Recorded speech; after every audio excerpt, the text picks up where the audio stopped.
बिस्मिल्लाहिर्रहमानिर्रहीम। अस्सलामुअलैकुम वरहमतुल्लाहि वबरकातुहू। व्यूअर्स, जीएस न्यूज़ चैनल में आपको खुश आमदीद कहता हूँ। और आज की वीडियो में हम बात करेंगे न्यू होने वाले डायनामिक सर्वे के हवाले से और आज से जारी होने वाली 8,500 रुपये की किस्त किन बेनिफिशरीज़ के लिए है और क्या ये किस्त एटीएम से भी हासिल कर पाएंगे और बच्चों के तलीमी वज़ाइफ के हवाले से आगाह करेंगे। वीडियो की तफसील में आगे बढ़ने से पहले एक छोटी सी गुजारिश है, अगर आपने जीएस न्यूज़ चैनल को सब्सक्राइब नहीं किया तो सब्सक्राइब करके साथ लगे घंटी के बटन को दबाकर आल पर सेलेक्ट कर दें ताकि हुकूमत की तरफ से जारी इमदादी प्रोग्राम से मुतल्लिक आपको बर वक्त मालूमात मिल सकें। तो बढ़ते हैं आज की वीडियो की जानिब। व्यूअर्स, आज से 8,500 रुपये की किस्त का आगाज़ हो चुका है, लेकिन ये किस्त रेगुलर बेनिफिशरीज़ के लिए नहीं है बल्कि ऐसी ख़वातीन के लिए है जिन्होंने जनवरी तक मार्च में अपने डायनामिक सर्वे में इंदराज करवाया था।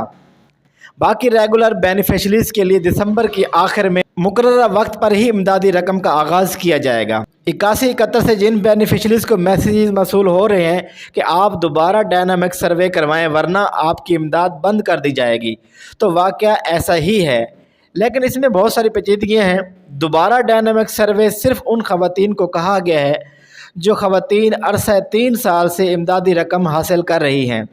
जिन ख़वातीन को बेनिफिट इनकम सपोर्ट प्रोग्राम की तरफ से इमदाद लेते हुए 1 साल का अरसा या 2 साल हो गए हैं, इनके लिए डायनामिक सर्वे करवाना ज़रूरी नहीं। जिन ख़वातीन को इमदाद हासिल करते 3 साल का अरसा पूरा हो जाएगा, इसके बाद वो ख़वातीन अपना नया इंदराज करवा पाएंगी। मैसेजेस के आते ही ख़वातीन में खुलबली सी मच गई है और बेनज़ीर दफातर के सामने बहुत रश सा लग गया है और मालूमात ना होने की वजह से तमाम ख़वातीन दफ्तर के सामने दोबारा इंदराज के लिए पहुंच गई हैं और बहुत ज़्यादा रश की वजह से तमाम ख़वातीन को मुश्किलात का सामना करना पड़ रहा है। और बात बताता चलूँ, सर्वे ना करवाने की वजह से ये दिसंबर वाली किस्त आपको ज़रूर मिलेगी। हाँ, अगर इसके बाद भी आपने डायनामिक सर्वे ना करवाया तो आपको अगली किस्त में मुश्किलात का सामना करना पड़ सकता है। और बहुत सारे लोगों का ये सवाल था कि ये किस्त हम एटीएम से हासिल कर पाएंगे। पख्तूनख्वा, आज़ाद कश्मीर और गिलगित बल्तिस्तान में अल-फलाह बैंक की एटीएम मशीन से किस्त हासिल कर सकते हैं, जबकि सूबा सिंध, बलूचिस्तान और पंजाब में अभी तक एटीएम मशीन को चालू नहीं किया गया।